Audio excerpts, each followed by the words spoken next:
Hey, I'm Clark Harris with Innovative Construction, and today I'm going to give you 5 tips on how to better use your tape measure.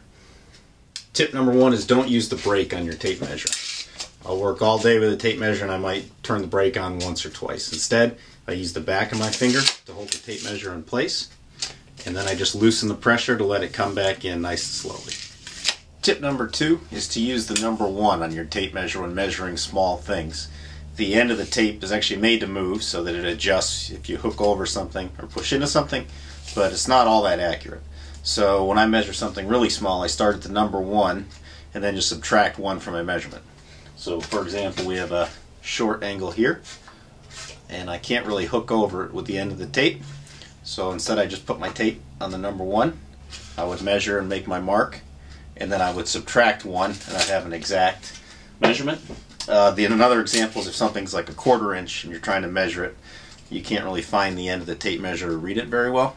But if I start at 1, then I can measure really accurately up to a 1/16 or a 32nd. Tip number 3 is a great way to divide a board into an equal amount of spaces. So let's say I'm fluting a column and I want the board to have 5 equal spaces. I'm going to take the number 10, it's a derivative of 5. I'm going to put the end of the tape measure right on this corner. I'm going to put the 10 right where it meets the board here. And then 5 times 2 is 10. So I'm going to count back every 2. So 8, 6, 4, 2. So you have 1, 2, 3, 4 lines, and then you have the equal spaces. The 1, 2, 3, 4, 5. Tip 4 is the best way to measure a wall. Let's say I'm trying to install some crown molding and I need to measure the distance of a wall. I could go to one corner and put my tape all the way to the other corner. Try to hold it, bring it over to here and bend it, and try to read where it is in the corner.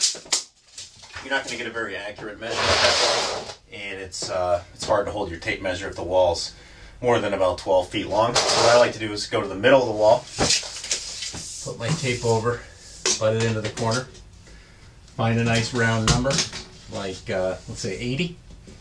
I'm going to make a little mark at the 80. I'm going to take my tape, put it on the other side,